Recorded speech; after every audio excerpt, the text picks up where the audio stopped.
We are all nibbling around the edges, and taxes and everything else, and budget cuts. But nobody's really talking about your money.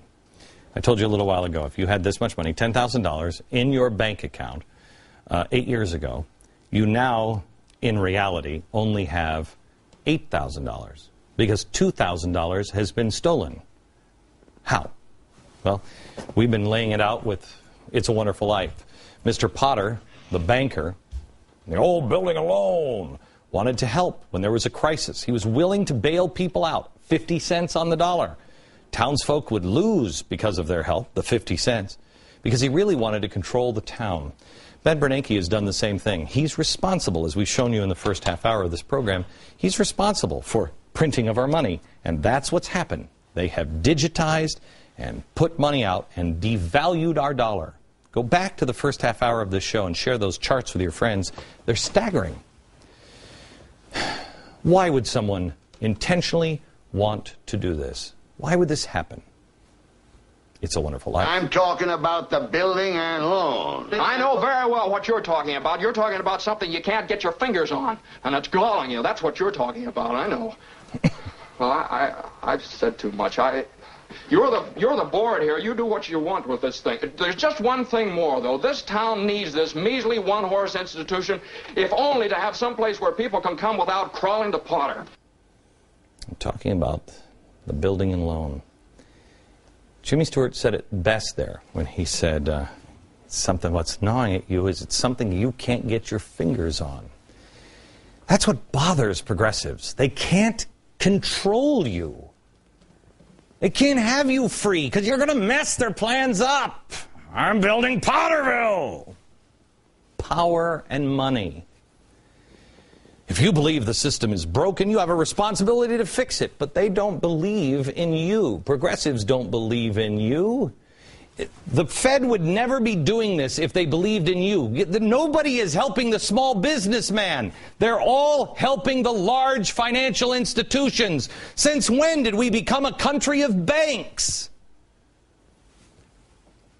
Remember, Mr. Potter thought people were just living in crappy houses. They're never going to pay you back. Oh, that guy, he came to me for a loan. We turned him down.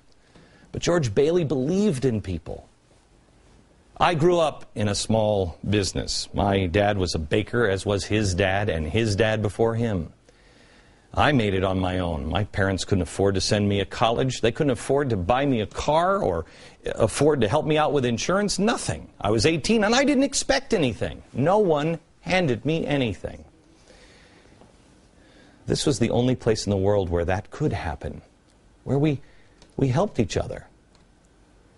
Look, the world is changing. It is changing. Everything is about to change. And those who have power and money know it. Think of how many people are going to lose their power. Or already have, but what's coming is much bigger and better. The record companies. When I was in radio at 13, I got into radio, and you had to have a record company. It was everything. You had to have a record promoter. You couldn't just go do it. Not anymore. Now you have YouTube and Facebook and iTunes. There's ways to get your music out there. If it's good, you just put it out there. You do it yourself and go direct to the person. The music industry, the record industry, is almost over. When's the last time you even saw a record store? Netflix. Netflix just got into a deal with Kevin Spacey. They just agreed to do a new TV series together. On Netflix? Really? No network. Netflix reportedly paid $200 million for 26 episodes. No network. So now what happens to the power players at NBC and ABC and CBS? Oh, they don't like it. Those executives, they do not like this. The individual doesn't need a power player anymore. And I believe that's why they're telling you, don't prepare. They're creating a system to where you have to come to them. You don't have a choice. No money, no job. But there will always be the Fed. There will always be the government. They will have theirs, which is actually yours. But you will not. I challenge the President of the United States and those communists, to stop talking about the greedy bankers and name them as individuals. If they are, if they're dirty and corrupt, let's vet them. Let's get them out of there. Can't we unite on that? Remember, he didn't run to help out the fat cat bankers on Wall Street. Banks are good. They're necessary. I'm tired of hearing about the evil rich people. I know many rich people who are very, very good and give so much more and even make less than the president and give much more. Mr. President, look at the people around you. George Soros, he's only worth $14.5 billion. Nancy Pelosi, $21.7 million. Timothy Geithner, he's between 740 and 1.7 million. They're all rich. Are they bad guys or good guys? I don't know, because I'm being told they're bad, but yet I'm being told they're bad by the guys I'm being told are good. Help me out. Instead of blanketing and making everyone hate rich people, which makes us hate the system, can you name the people specifically and then maybe get the Department of Justice to go after those people? Because I think we're all with you, Mr. President. No more bailouts for anyone of any size. That's not the government's job. And you said it yourself. You weren't elected to do that.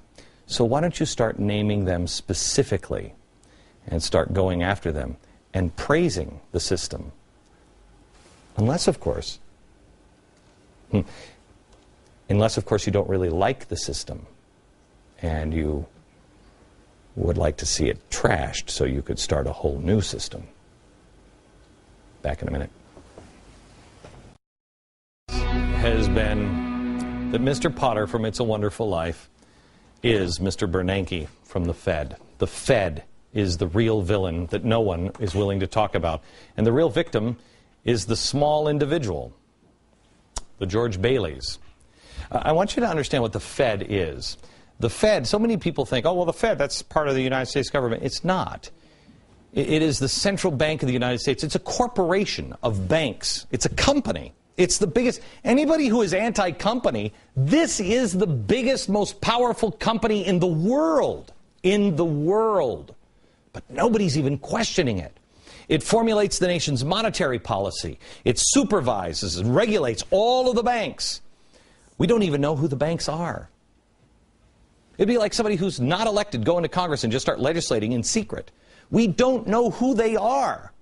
We can't look at any of their books. Next Wednesday, the Fed will have the first regularly scheduled press conference in 97 years. Now, you could say that's a step towards transparency, but I say that's a step towards Potterville. Because what they're doing right now in America is they're gobbling up all the savings and loans and creating a system where you have to crawl to them. Ask your local bank how things are going. Ask them about how charming Elizabeth Warren is. She's charming, but she's with Mr. Potter. She's part of the Treasury. It's in the Treasury Department, but you can't question her anymore because it's part of the Fed. Why in the world are we coming so close to talking about another possible collapse, another massive bailout for the banks? Because this whole system, all this regulation that they've just put in is not designed from stopping them from failing. That was the reason the early explorers braved the Atlantic Ocean. Why? To find a new land in the first place? No.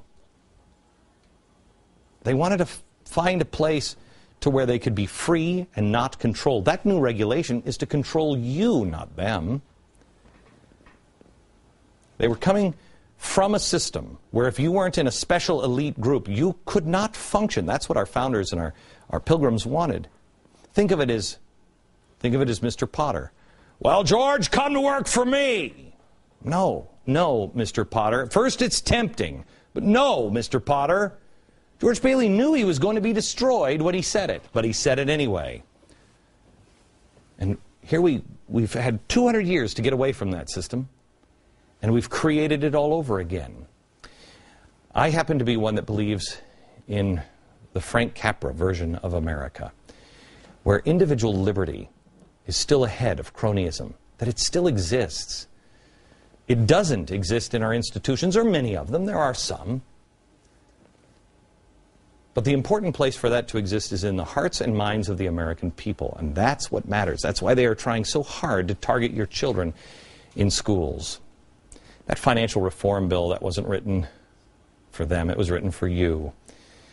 There's a book, New Deal, Raw Deal, by Burton Folsom Jr.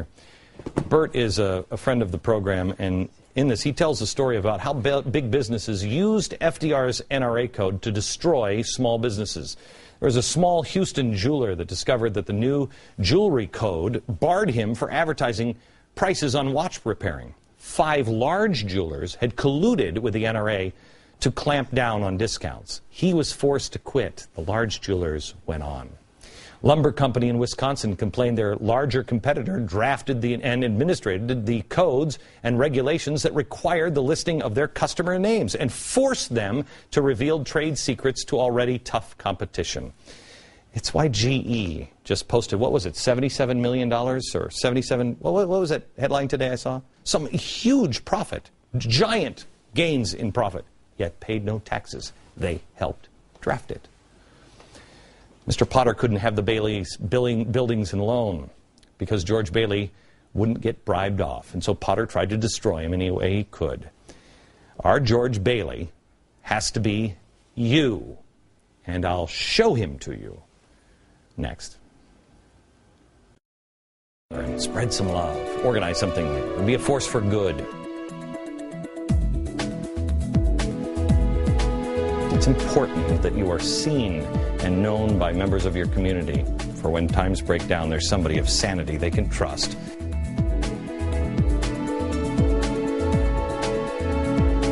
Help your neighbors remember these 3 things: faith, hope, and charity.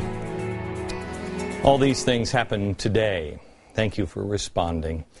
I talked to a guy on the radio today who said he went down to his local WIC center and handed out a few bags of groceries to some women, and inside he just left the note that said, "You're not alone." This is from a Tea Party member. This is what we need to be.